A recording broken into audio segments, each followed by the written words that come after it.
So a few things I've learned during this decluttering process.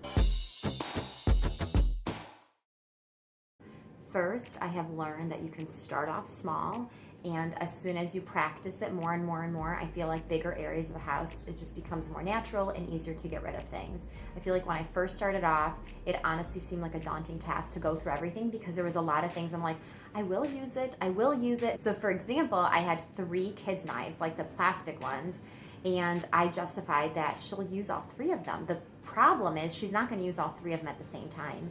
So even though I justified it, I had to get to that place. Even though I already decluttered through the kitchen, I didn't part with them, and it probably took a week and a half later to finally come to the realization that I don't need these 3 knives. She only needs 1 of them. So I kept 1 and then I passed along the other 2.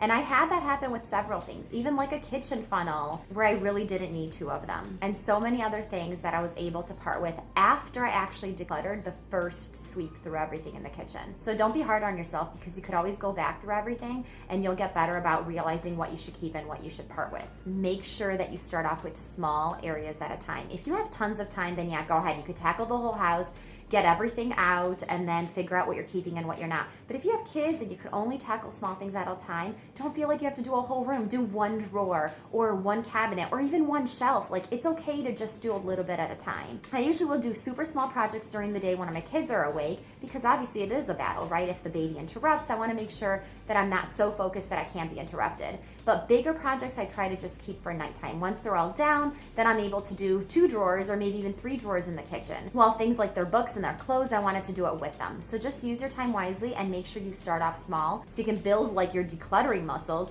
and get better and better and be able to part with more and more things. Secondly, you should definitely have bins located in main areas of your house. And I don't mean through every single area, but for example, I have my laundry room downstairs and I have a bin in there for things that we part with. And then I have another one upstairs in my closet. That way I have 1 on the first floor, 1 on the second floor. And as soon as I find something that we don't need or we don't use, then I can put it in that donation pile or giveaway pile to post online later. But it really helps because then I'm not dragging things up and down the stairs and trying to get them to the right place. It just works out really nicely and it helps a lot. Third, don't feel like you have to do a whole project once you start it. So for example, one of the mornings, the girls were all upstairs. We were ahead of schedule with school and I decided to just go ahead and tackle their jewelry in the bathroom. I knew I didn't have time to do their whole bathroom, like their 2 drawers, but I went ahead, we decluttered their necklaces, rings, bracelets, everything. And it just helped because once I got little tiny bins from Target to organize their drawer, I was able to tackle that project and I didn't have to sit down with them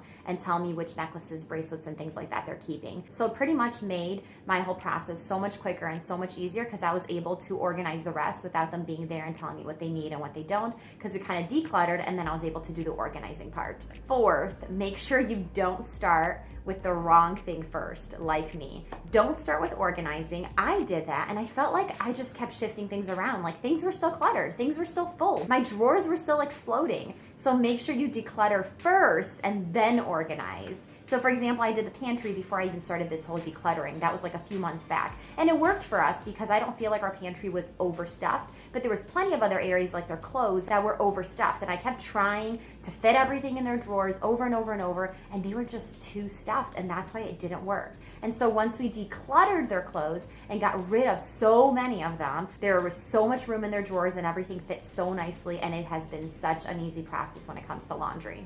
Lastly, don't feel guilty about getting rid of things. I think sometimes we justify like, oh, well, I paid this much money for it, I can't part with it. But the truth is, if we want to have that simple life, then we need to be able to part with it. Whether you paid for it or it was gifted to you, you have to come to the place where you're okay with, it's a $10 item, I paid the $10, I can part with it, because you're not making that money back on a $10, whatever it is, knick-knack. So just go ahead and separate with it. The faster you can part with it, the easier this process will be. Obviously, if you want to hold on to it just to justify that you don't use it, then go ahead and do that. But even things that you get as gifts from other people, guys, just realize that if it's making you feel overwhelmed or it bombards you or you just feel stressed out by everything that you have, I'm sure that the person who gifted it to you would understand that, hey, I really don't use it. It's just taking up space. It's not bringing me any joy. Most people would totally be okay with saying, you know what, you should just part with it.